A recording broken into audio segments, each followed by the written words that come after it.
नमस्कार। वसंत पंचमी के इस पावन अवसर पर आप सभी दर्शकों को डिवाइन ग्रेस यूट्यूब चैनल की ओर से बहुत बहुत स्वागत है। आज हमारे कुछ प्रश्नों के उत्तर देने के लिए आदरणीय प्रदीप मिश्रा जी उपस्थित हैं। नमस्कार भैया। नमस्कार। मेरा पहला सवाल है, मनुष्य का जैसा जन्म होता है वैसे ही मृत्यु भी सत्य है, तो मृत्यु के बाद क्या होता है? आपका जो सवाल कि मृत्यु के बाद आदमी का क्या होता है, तो ये सवाल का उत्तर देना इतना आसान नहीं है, क्योंकि फिलहाल हम जिंदा है, अभी हम जीवन में जी रहे हैं और हमको अगर मौत के बारे में सवाल किया जाएगा तो ये तो जायज़ नहीं है पहला, क्योंकि जिंदा आदमी है तो उसको मौत के बारे में क्या पता है। तुम पहाड़ का इस पार हो, पहाड़ का उस पार के बारे में क्या उत्तर देंगे? और मौत तो अज्ञात है और फिलहाल हम जो है ज्ञात है, हम जिंदगी में जी रहे हैं, इसलिए मौत के बारे में बोलना इतना आसान नहीं है।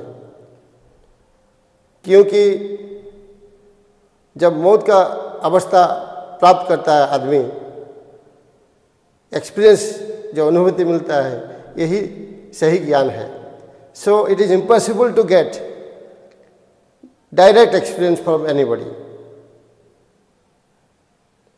and even if it is not possible to get indirect experience from anybody, because no one could share experience of death with you, तो मौत के बारे में कैसे पता होगा? ये तो अनुभूति की बात है। जब कोई आदमी, क्या आप मरे हुए आदमी को देखे हैं? आप मरते हुए देखे हैं क्या? मरे हुए आदमी को आप देखे होंगे। मरते वो जो प्रोसेस होता है, मान लीजिए कोई बहुत ज़्यादा बीमार है और उसका मृत्यु जो है निकट है, तो उस टाइम पर अगर हम हैं तो प्रोसेस हमें दिखता है। बिल्कुल आपने सही बताया है। अक्सर हम मौत के करीब पहुँचते हुए आदमी को हम देखते हैं, लेकिन जो मौत को हम नहीं देखते हैं। मरे हुए आदमी को हम मुर्दे को देखते हैं, क्योंकि मौत जो एक्सपीरियंस होता है वो खुद का एक्सपीरियंस है, हम कैसे पता करेंगे? और जब हमें एहसास होता है कि आदमी का मृत्यु हो गया है, हम मुर्दे को देखते हैं, और मुर्दा क्या उत्तर देगा? इसीलिए डायरेक्ट एक्सपीरियंस अनुभूति का तो सवाल नहीं है, दूसरों से भी हम अनुभूति कैसे प्राप्त करेंगे? तो ये लगभग असंभव है। और बात रहा कि कुछ लोग कहते हैं कि उनका अनुभूति है मौत के बारे में। क्या अनुभूति है? हाँ, कोई बड़ा सा बीमार हुआ होगा, आप कुछ दिन के लिए कोमे में रहे होंगे, हालत बहुत नाजुक हुआ होगा, लेकिन इसका मतलब नहीं कि आपका मौत हो गया है। हाँ, मौत का करीब आप पहुंच गए होंगे, तो इसलिए जो भी अनुभूति है वो मौत का अनुभूति तो सही नहीं है। It is not absolutely true. तो इसीलिए मौत के बारे में अनुभूति से जो ज्ञान मिलता है वो तो लगभग असंभव है। और बात रहा हम उत्तर खोजेंगे तो शास्त्रों में, शब्दों में हम मौत का उत्तर खोजेंगे, लेकिन शास्त्रों में भी अलग अलग उत्तर है मौत के बारे में। तो क्या करेंगे? तो आदमी का मौत के बारे में कितना ज्ञान है? आपने पूछे हैं कि मौत के बाद क्या होता है, लेकिन क्यों ज़रूरत हुआ ये सवाल पूछने के लिए? सिर्फ आपका ये सवाल नहीं है, हर सभी लोगों का जहन में ये सवाल आता है। कब आता है? जब बचपन में हम थे, तो बचपन में हम छोड़ना नहीं चाहते बचपन को, लेकिन जवानी हो गया है, जवान हो गए, हम जवान को भी हम छोड़ना नहीं चाहते हैं। और हम रोज़मर्रा की ज़िंदगी में इतना व्यस्त रहते हैं कि मौत के बारे में हमें ख्याल भी नहीं आता है। और जब हमें जवानी छोड़ना पड़ता है, बुढ़ापे में हम कदम रखते हैं, हम जवानी को भी छोड़ना नहीं चाहते हैं। इसका सबूत है, जब बाल सफ़ेद हो जाता है हम क्या करते हैं, कलर काला डाल देते हैं। हम कभी भी नहीं चाहते हैं कि बुढ़ापा आ जाए, तो बुढ़ापा का हम अस्वीकार करते हैं, क्योंकि हमको पता है कि बुढ़ापा के बाद क्या अंजाम होगा, उसका आखिरी स्टेप तो मौत होगा। मृत्यु स्वाभाविक है, जन्म हुआ तो मृत्यु है, यह बात सही है, लेकिन मौत से हम घबराते हैं, मौत से डरते हैं। क्यों डरते हैं? डरना तो स्वाभाविक है, क्योंकि हमको पता है कि मौत के बाद और कुछ ज़िंदगी नहीं है, मौत के बाद ख़त्म हो जाएगा सब कुछ। ये भय है, भय का कारण उसी समय हम कहते हैं भगवान के, हे भगवान मेरे तो आखिरी वक्त आ गया, कभी भी मौत का वारंट आ सकता है, इसलिए अगले जन्म होगा तो मुझे फिर इंसान का जन्म दे देना। ये तसल्ली देने वाला बात है, कुछ सांत्वना देने वाला बात है अगले जन्म का, लेकिन हमें अगले जन्म का भी विश्वास नहीं है। कैसे विश्वास नहीं है? सुनिए, शास्त्रों में जिसका जिक्र किया गया कि मौत क्या है, एक अवस्था है जिसे आप पुराना ड्रेस जैसे बदल देते हैं, नया ड्रेस पहनते हैं। जब कोई नया ड्रेस पहनते हैं क्या दुखी हो जाते हैं? कोई भी दुखी नहीं होता, लेकिन खुशी होना चाहिए नया ड्रेस, लेकिन हम तो होते नहीं। तो ऐसा जो शास्त्रों में बताया गया कि हम मौत एक अवस्था है जो पुराना ड्रेस बदलने के जैसा है, वो हम मानते नहीं, क्योंकि अगर मानते तो हमको डर नहीं होता, खुशी से हम मौत को स्वीकार कर लेते हैं, लेकिन अक्सर ये होता नहीं। ये बात सही है। तो और दूसरा वजह है कि मौत का भय का कारण है कि हम सोचते हैं कि मौत के बाद सब कुछ छिन जाएगा, न धन दौलत मान पद प्रतिष्ठा जो भी है, रिलेशन परिवार, सब कुछ छूट जाएगा, इसका भी भय है। तो इसीलिए हम मौत को घबराते हैं। और ये जो मौत के बाद जन्म के बारे में हम सोचते हैं, ये सब क्या है? इसका नतीजा है, भय का नतीजा है, ये होता है। अगर दुख क्यों होता है? मौत के लिए दुख, अगर हम विश्वास करते हैं अगले जन्म में तो दुखी नहीं होते हैं, खुशी खुशी मौत को हम गले लगाते हैं, लेकिन अक्सर हम डरते हैं। यही बात। बाकी रहा मौत जो अवस्था होता है वो शरीर खत्म हो जाता है। मौत के बाद क्या होगा? आपने ज़िंदगी में 70-80 साल 90 साल तक ज़िंदगी जी लिया, आपने तो कुछ किया नहीं, इतना अवसर भगवान ने आपको दिया है, उसका तो कोई हिसाब आपने रखा है नहीं। मज़े में आपने ज़िंदगी निभा लिया, 70-80 साल गुजार दिया, उसके बाद भी आपका जी नहीं भरा, फिर कहते हैं कि नहीं फिर क्या होगा मरने के बाद क्या होगा? कुछ नहीं होगा, ये मिट्टी में मिल जाएगा शरीर। ये शरीर मिट्टी, किसी को दफनाओगे मिट्टी के नीचे तो किसी को शमशान में जला दोगे, कुछ नहीं रहेगा।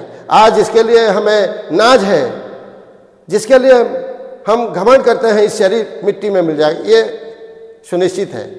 बाकी रहा इसके बारे में संत कबीर जी क्या कहते हैं? मनुष्य जीवन दुर्लभ है, देह न बारंबार, तरवर जब पत्ता झड़े बाहरे न लागे डार। इसका मतलब क्या है? इसका मतलब है कि ये जो मनुष्य जीवन बहुत दुर्लभ है, बहुत दुर्लभ जीवन है, इसका एहसास हमें है, लेकिन ये जो देह है ना, वो बारंबार पैदा नहीं होता है, बार बार पैदा नहीं होता है देह, ये ख़त्म हो जाता है, माटी में मिल जाता है। तो जैसे कि एक पेड़ से पत्ते, सूखे पत्ते गिर जाता है, वो मिट्टी में मिल जाता है, वो थड़ी फिर दोबारा पेड़ के शाखा में लटक तो नहीं जाता है। अक्सर यही होता है। ऐसा है कि ये शरीर मिट्टी में मिल जाएगा, ये सच है। और लेकिन आप जो बताए उसके बाद, लेकिन आत्मा क्या है?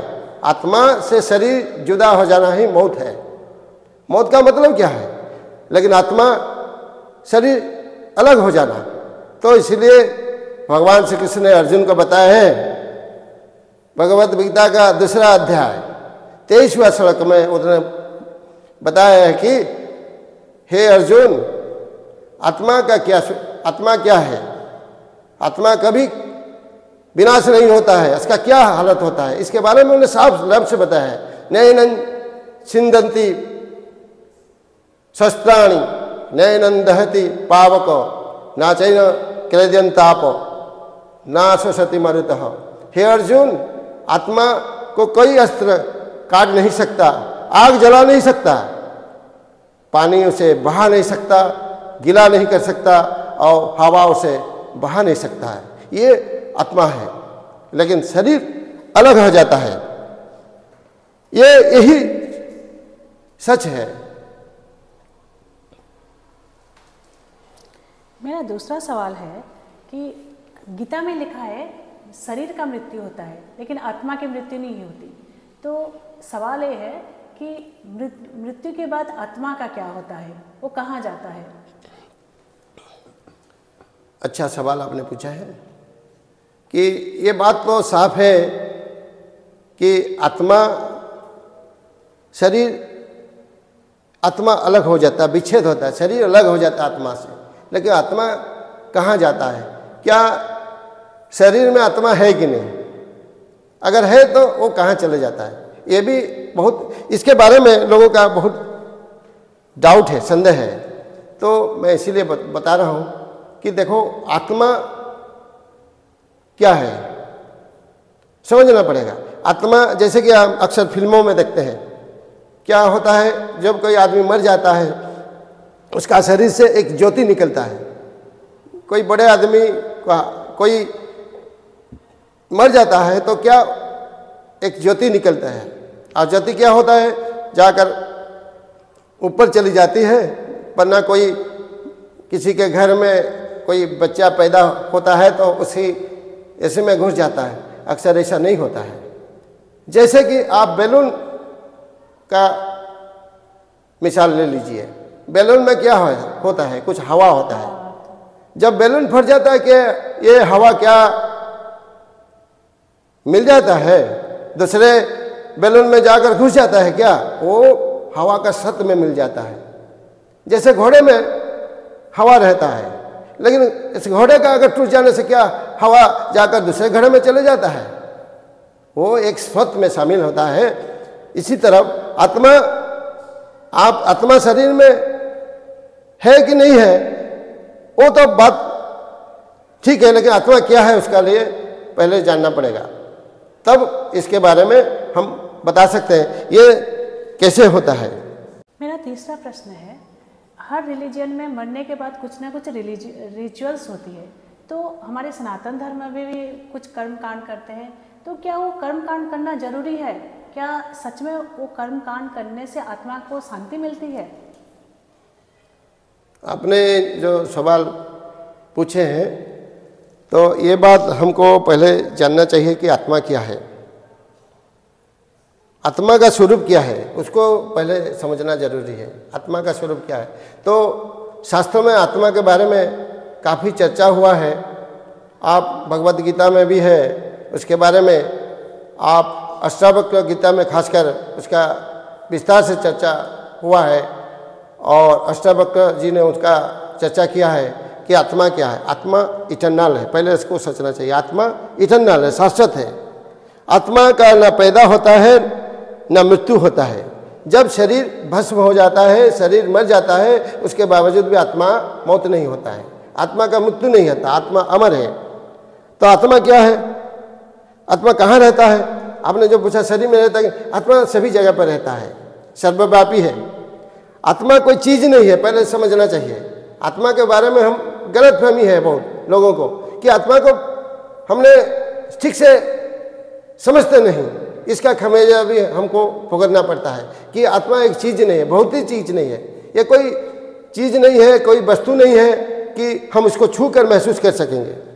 शरीर में आत्मा है कि नहीं ये बात समझिए पहले। शरीर में आत्मा को आप महसूस कर सकते हैं। ये चेतना एक चेतना है, आत्मा एक शुद्ध चेतना है। आत्मा क्या है? शुद्ध चेतना है। ये भौतिक चीज़ नहीं है कि जिसको हम छू कर कह सकते हैं कि आत्मा है। ना आत्मा को हम देख भी नहीं सकते हैं। तो आत्मा क्या है? आत्मा एक अकर्ता है, पहले समझना चाहिए। अष्टावक्र जी ने इसको काफ़ी बेहतरीन तरीके से समझाया कि आत्मा क्या है? अकर्ता है, वो कुछ नहीं करता है। प्रकृति सब कुछ करता है, लेकिन आत्मा साक्षी भाव से सब कुछ देखता है। और आत्मा क्या है? आत्मा बंधन मुक्त है। आत्मा को किसी ने बंधन नहीं बांध सकता है, मुक्त है। और आत्मा क्या है? सर्वव्यापी है और बुद्धि, शरीर, मन से परे है आत्मा। तो कुछ लोग जो सोचते हैं कि आत्मा एक शरीर है, आत्मा शरीर नहीं है।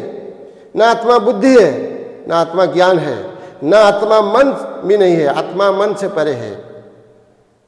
तो आत्मा क्या है? आत्मा ब्रह्म है।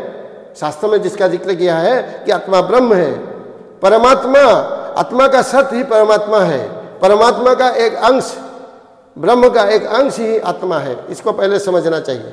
तो इसीलिए शास्त्र में जो बनाया गया है, आत्मा शांत है, मूलतः स्वभाव में आत्मा शांत है, अशांत नहीं है पहले आत्मा। और आत्मा अमर है, अजर है, ना उसका मौत कभी नहीं होता है, ना उसका जन्म नहीं होता है। तो इसीलिए उसका आत्मा क्या है? ना आत्मा निरंजन है, बेदाग है, आत्मा में कोई दाग नहीं है, निरंजन है। और आत्मा साफ है, मैला नहीं है। हम लोग अक्सर सोचते हैं कि आत्मा मैला है, आत्मा कभी मैला नहीं हो सकता है। हम कहते हैं कि मेरा आत्मा कष्ट हो रहा है, ये गलतफहमी। आत्मा को कष्ट कैसे होगा? आत्मा कष्ट नहीं हो सकता है। न किसी को आत्मा को मेरा आत्मा दुखी हो रहा है, दुखी भी नहीं हो सकता है आत्मा। आत्मा कभी दुखी भी नहीं हो सकता है।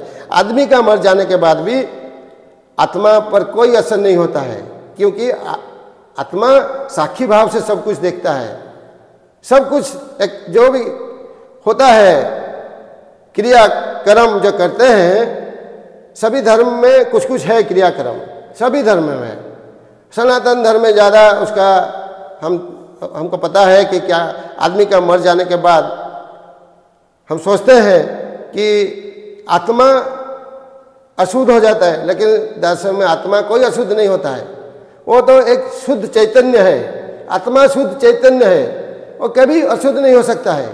आदमी का मर जाने के बाद में आत्मा का कोई बदल नहीं जाता है। तो क्या होता है? लोग जो सोचते हैं कि आत्मा एक शरीर से जाकर दूसरा शरीर में चले जाता है, ऐसा अक्सर नहीं होता है। हाँ, आत्मा शुद्ध चिंतन है, तो आत्मा अब शरीर में जो है उसका आप उपलब्धि कर सकते हैं।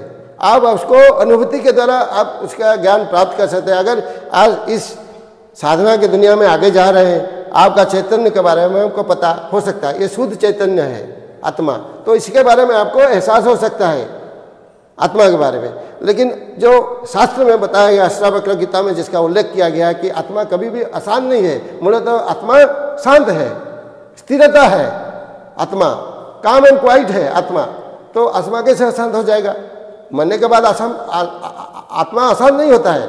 अक्सर हम लोग को दिमाग में है कि आत्मा को हम शांति करेंगे, इसीलिए पूजा हवन कर्मकांड करते हैं। अक्सर ऐसा नहीं होता है, आत्मा कभी भी असर नहीं होता। हाँ, लेकिन करना जरूरी है कि नहीं? आप कहते हैं आप कर सकते हैं, कोई दिक्कत नहीं। आप समाज में रहते हैं, समाज का एक हिस्सा में करने में इसमें कोई खराब नहीं है। क्यों करते हैं? आपके मन में कोई विकार हो जाता है, आपके मन में दुख भी हो जाता है। देखो, एक आदमी का घर का मुखिया मर जाने के बाद घर में कितना मातम होगा, आप अंदाज लगाइए। घर में एक चिराग था, एक बेटा, जवान बेटा चले गया, इसका दुख है, दर्द है, उसका असर ताकि दूसरे घर के परिवार को ना हो, वो शांत रहना चाहिए। इसीलिए परिवार का सब एक जगह पर इकट्ठा होते हैं। परिवार के रिश्तेदार, गांव के लोग आते हैं, सब जान पहचान लोग इसीलिए आते हैं। कुछ कर्मकांड एक बहाना है। हाँ, मन अगर तुम्हारा भटक गया है, मन अगर अशांत है, तो मन को शांत करने के लिए एक क्रियाक्रम जरूरी है। लेकिन आप अगर कुछ लोग, खासकर गरुड़ पुराण में इसका उल्लेख किया गया कि आत्मा अशांत हो जाता है, स्मशान घाट में इतना दिन रहता है, पेड़ पौधे में रहता है, इधर उधर भटकता है। ये कभी नहीं होता। आत्मा इधर उधर भटक गया, ये कभी संभव है? मन भटक सकता है, आपका मन भटक सकता है, मन बिखर सकता है, मन अशांत रह सकता है। आपका मन अशांत रहता है, लेकिन आप इल्जाम लगा देते हैं किस पर? आत्मा के ऊपर। दरअसल में ऐसा नहीं होता है। इसीलिए आपके मन में अगर आत्मा का शांत करना चाहते हैं तो ये क्रियाक्रम से, हवन से नहीं होता है, क्योंकि आत्मा आत्मा ही होता है, वो कभी अशांत नहीं रहता है। लेकिन आप क्रियाक्रम करना चाहते हैं तो कर लीजिए, कोई दिक्कत नहीं। कोई 5 आदमी इकट्ठा हो जाएंगे, उसी को सांत्वना देना चाहिए। तो इसके लिए और दूसरा बात ही रहा, पिंड दान करते हैं, श्राद्ध करते हैं। श्राद्ध करने क्यों करते हैं? श्राद्ध का मतलब क्या है? श्रद्धा से श्राद्ध है। आपका घर का मुखिया खत्म हो गया तो क्या आप उसको भूल जाएंगे? उसका इन्फ्लुएंस नहीं है शरीर, उसका परिवार में कुछ योगदान है कि नहीं?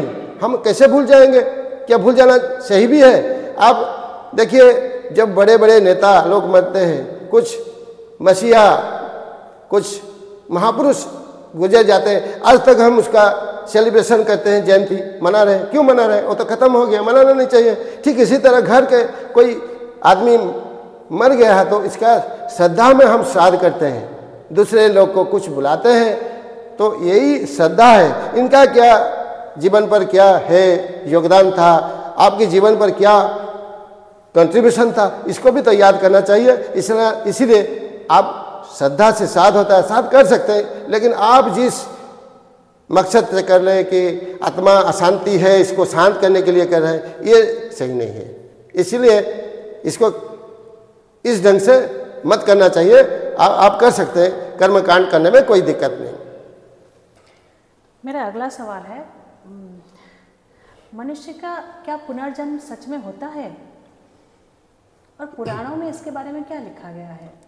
देखिए, पुनर्जन्म के बारे में काफ़ी विस्तार से गरुड़ पुराण में इसका उल्लेख किया है, तो लेकिन पुराण में कुछ लिखा गया है, अष्टावक्र गीता में कुछ अलग लिखा गया है, और वेद में भी उपनिषद में उसका कुछ अलग अलग लिखा गया है। इसका मतलब नहीं है कि हम किसको मानेंगे, ज़्यादा किसको महत्व देंगे। जो उपनिषद है, जो वेद है, अष्टावक्र गीता में ये बता है। पुनर्जन्म को मैं विश्वास करता हूँ, मैं साफ लफ्ज़ से बता रहा हूँ कि मैंने अगले जन्म का जो बात मैं विश्वास करता हूँ, पूरा दावे के साथ मैं उसको विश्वास करता हूँ। लेकिन पूर्व जन्म, पर जन्म, जो इंसान अभी मरने के बाद जो जन्म होता है, रीबर्थ जो जिसे कहते हैं, मैं उसे विश्वास करता हूँ। लेकिन रीबर्थ को एक बड़े ऊंचे स्तर की ये सोच है, इसको समझना बहुत ज़रूरी है। ये शरीर रीबर्थ नहीं होगा। जिस शरीर के लिए हमें नाज है, अहंकार है, गर्व है, ये शरीर मिट जाएगा मिट्टी में, लेकिन इसका पुनर्जन्म नहीं है। पुनर्जन्म है, लेकिन किसका पुनर्जन्म ये सोचना जरूरी है। आप मिसाल के तौर पर आप देखिए, समंदर में लहरें अक्सर होता है। लहर क्या है? समंदर का एक हिस्सा है। जब पानी ऊपर तरफ चले जाता है उसे हम क्रैश कहते हैं और शिखर कहते हैं, और पानी नीचे हो जाना उसे ट्र कहते हैं, गहर कहते हैं। शिखर और गहर का जो मिला हुआ है उसको हम तरंग कहते हैं, लहर कहते हैं। लहर कुछ नहीं है, वो एक पानी का हिस्सा है। वो जो लहर आता है, एक के बाद दूसरा आती है, दूसरे के बाद तीसरा। समंदर से लहर कभी भी ख़त्म नहीं होता है। लेकिन जो एक पर्टिकुलर तरंग है, लहर है, उसका विनाश कहाँ हो जाती है, कहाँ किनारे में ख़त्म हो जाती है, वो उसका दोबारा पैदा नहीं होते हैं। इसी तरह जन्म, जो ये शरीर खत्म हो जाएगा, ये शरीर नहीं रहेगा नहीं। लेकिन इसका मतलब नहीं है जन्म मृत्यु खत्म हो जाएगा। जन्म मृत्यु चलता रहता है दुनिया में। और एक मैं उदाहरण दे रहा हूँ। देखिए, रात होता है, दिन होता है, दिन रात होता है, दिन रात खत्म नहीं होता है। लेकिन आज का दिन तो खत्म होने वाला, और कुछ समय के बाद सूर्यास्त होने वाला है। आज का दिन खत्म हो जाएगा। इसका मतलब नहीं है कि फिर नहीं होगा, फिर रात होगा, रात के बाद फिर सुबह होगा, सूर्य का प्रकाश होगा। ये चलता रहता है संसार में। जैसे मैं और एक उदाहरण देता हूँ कि रीबर्थ के लिए पुनर्जन्म जो होता है, आप पेड़ में जो पत्ते, सूखे पत्ते गिर जाता है, वो तो खत्म हो जाता है। इस शरीर भी उसी तरफ खत्म हो जाता है। लेकिन दोबारा क्या होता है? पतझड़ खत्म होने के बाद पेड़ में नया पत्ता खिलता है, फिर हरा भरा दिखता है। उसके बावजूद अगर पेड़ भी खत्म हो जाएगा तो क्या, इससे पहले बीज तैयार किया करता है, तो बीज में और नए वृक्ष होने का संभावना है। इसी तरह इंसान में भी नया क्रिएशन होता है। देखो, मैं इसको विश्वास करता हूँ, आज मैं पूरा दावे के साथ इसका कह सकता हूँ कि मैं ये जन्म को विश्वास करता हूँ, अगले जन्म को, रीबर्थ को विश्वास करता हूँ, मुझे विश्वास है। लेकिन ये शरीर, जो शरीर है वो खत्म हो जाएगा, मिट्टी में मिल जाएगा। सर, मदर श्री अरबिंदो इसके बारे में क्या कहते हैं, पुनर्जन्म के बारे में क्या कहते हैं? तो मदर श्री अरबिंदो इसके बारे में क्या बताया है, आपने अच्छा सवाल किया है। तो रीबात देखो जरूरी है। आज हम जिस दर में पहुँचे हुए हैं, हम मनुष्य जिस दर पर पहुँचा है, ये सृष्टि का पहला प्राणी नहीं है। श्री अरविंद बड़े सब सुलभ से बताया है कि सृष्टि का पहला प्राणी मनुष्य नहीं है। डार्विन थियरी अगर इसको भी हम देखेंगे तो सृष्टि में पहला प्राणी मैटर से पहले स्पिरिट हुआ, पानी से पैदा हुआ है। सृष्टि का प्रथम प्राणी जो है, पहला प्राणी, वो स्पिरिट जो हुआ है वो पहले मैटर से हुआ है, लेकिन वो पानी से भी हुआ है। पानी के बाद, पानी से सृष्टि होने के बाद पक्षी हुआ, पशु पैदा हुआ। वो जैसे एक एक करके इवोल्यूशन में, एक एक करके विवर्तन धारा में एक एक करके स्टेप आगे बढ़ता गया। यही इवोल्यूशन थ्योरी है। तो इसी तरह आज हम जिस मुकाम पर पहुँचे, आज जिस पर, पहले से हम क्या थे, वन मनुष्य थे, वन में रहने वाला मनुष्य, अनसिविलाइज थे। लेकिन आज हम, उससे पहले क्या थे, बंदर थे। बंदर से हम रूपांतरित होके आज हम मनुष्य, एक जीव में हम परिवर्तन हो गए। ये कैसा संभव हुआ? ये विवर्तन धारा में हुआ, ये इवोल्यूशन में। पुराण में जिसको 10 अवतार के बात जिक्र किया है, वो भी एक प्रकार का इसका भी साइंटिफिक एंगल है, विवर्तन धारा से वो जुड़े हुए हैं। ये भी गलत नहीं है। बात रहा, श्री अरविंद कहते हैं man is a transitional being, man is the finest creation of the earth, but not man is the final creation नहीं है। सृष्टि का सर्वश्रेष्ठ जीव है मनुष्य। तो man is a transitional being है, ये मध्यवर्ती जीव है मनुष्य। तो इसीलिए फिर जैसे हम कि बंदर से मनुष्य तक पहुंच गए हैं, मनुष्य के बाद फिर क्या होगा, मनुष्य के बाद हम फिर अगले जनरेशन में जाएंगे। क्या जाएंगे? अतिमानव तक पहुंचेंगे। तो इसलिए श्री अरविंद योग में एक फोर्स है, इसको जो बताते हैं श्री अरविंद, सुप्रामेंटल फोर्स है, अतिमानव शक्ति, उसका प्रभाव है। The world is changing rapidly under the influence of supramental force. इसका प्रूफ है, सबूत है। जैसे कि आज हम देखते आ रहे हैं, देखिए पहले से हम क्या सुनते आ रहे हैं कि पुष्पक विमान था, लेकिन आज क्या है, पुष्पक विमान से और बेहतर डिजाइन का बड़े हम फ्लाइट में जाते हैं। वही तो है ना। महाभारत युद्ध में हम देखते हैं क्या वेपन्स क्या था, तीर चलाते थे। तीर का नया वर्जन हो गया, क्या मिसाइल है, तरह तरह का मिसाइल है, उससे खतरनाक मिसाइल है। जब सब मन में परिकल्पना था अतीत में, वो आज वास्तव में हो रहा है। तो मन में ज़्यादा दूर जाने की जरूरत नहीं है। 50 साल पहले आदमी का क्या हालत था, देखिए बैलगाड़ी में जा रहे थे हम, इतना हम सिविलाइज नहीं था। लेकिन आज का दौर देखो, इंटरनेट ईमेल में हम काफ़ी तरक्की किए हैं। आज का दर एआई का ज़माना है, एआई तक हम पहुंच गए। ये क्या एक ही जीवन में संबंध हो सकता है? एक ही शरीर में 50, 60 साल, 70 साल, 100 साल भी होना क्यों, क्या ये संभव हो सकता है? ये जनरेशन टू जनरेशन चेंज होता है। इसीलिए नए जन्म, रीबर्थ जरूरी है। Rebirth is nothing but it is a evolution of consciousness. चेतना का एक कॉन्शियसनेस का ये इवोल्यूशन का कॉन्शियसनेस है। इसी के बदौलत आज हम इस स्तर पर पहुंच गए हैं। देखो मैं एक उदाहरण दे रहा हूं, पहले 2G था, 3G हुआ, 4G हुआ, 5G हुआ, ये खत्म नहीं हुआ है। फिर आगे बढ़ते जाएंगे हम जनरेशन टू जनरेशन। ये हर जी एक एक रीबर्थ है। 2G हुआ, एक इसके लिए 3G हुआ, 3G के बाद 4G हुआ, ये एक एक स्टेप है। मैं और एक उधर से बात को साफ करना चाहता हूँ। आप एक मल्टी स्टोरी बिल्डिंग देख लीजिए, 10 महला का मंजिला आप देख लीजिए एक बिल्डिंग, तो कैसे खड़ा हो गया। आप ऊपर ऊपर देखते देख रहे तो इतना बड़ा इमारत है, लेकिन कभी नीचे भी तो तरफ देखो ना, इसके पीछे 20-30 फुट का पाइलिंग स्ट्रक्चर है, वो जमीन के नीचे दफना हुआ है, गड़ा हुआ है, जिसको हम बुनियाद मानते हैं, फाउंडेशन मानते हैं। इसके बगैर क्या ये बिल्डिंग खड़ा हो सकता है? ठीक इसी तरह जेनेसिटाइजेशन एक इसका जरूरी है। जैसे कि आज हम ये शरीर मिट्टी में मिल जाएगा, दफना जाएंगे, हम मिट्टी के नीचे दबे हुएंगे, लेकिन वो एक बुनियाद तैयार होगा अगले पीढ़ी के लिए, और मनुष्य इस के बाद रिबर्थ होता जाएगा और आगे बढ़ते जाएगा। यही श्री अरविंद का दर्शन है कि मनुष्य आगे बढ़ते जाएगा। ये इसका पीछे सुप्रामेंटल फोर्स जो है, अतिमानव शक्ति काफ़ी तेजी से काम कर रहे हैं, और मनुष्य अभी जो इस हालात पर है वो एक दिन मौत को भी जय कर सकता है। उस दिन मौत का भय नहीं रहेगा। देखो आज डेथ रेट घट रहा है, आहिस्ता आहिस्ता डेथ रेट घट रहा है, तरह तरह की हम ऑपरेशन कर रहे हैं, बड़े बड़े बीमारी का इलाज हम कर रहे हैं। ये कैसे संभव हुआ? इसका अंडर क्या हुआ? इन्फ्लुएंस हुआ सुप्रामेंटल फोर्स का। सुप्रामेंटल फोर्स जो है अतिमानव शक्ति का प्रभाव है, जिसके बदौलत हम तरक्की के ऊपर तरक्की कर जाए, पीढ़ी के पीढ़ी, जनरेशन टू जनरेशन बदल रहा है। हर जनरेशन एक रिक्रिएशन है, रीबर्थ है।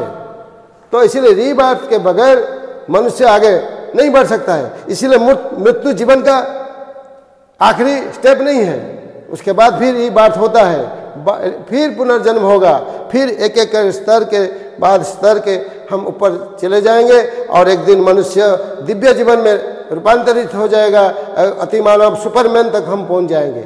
ये कभी संभव हो जाएगा, तभी संभव हो सकता है जब रीबर्थ होगा। इसीलिए मैं पुनर्जन्म में विश्वास करता हूँ, लेकिन अक्सर मन में जो है ये हम कहते हैं कि ये शरीर का पुनर्जन्म नहीं होता है, ये संसार में पुनर्जन्म जारी रहेगा। मैं इसे मानता हूँ। आपका बहुत बहुत शुक्रिया भैया, आपने बहुत अच्छे से हमें एक्सप्लेन किया रीबर्थ के बारे में और आत्मा की हमारी जो जर्नी है उसके बारे में। आपका बहुत बहुत धन्यवाद है। आपको भी धन्यवाद। सभी को नमस्ते।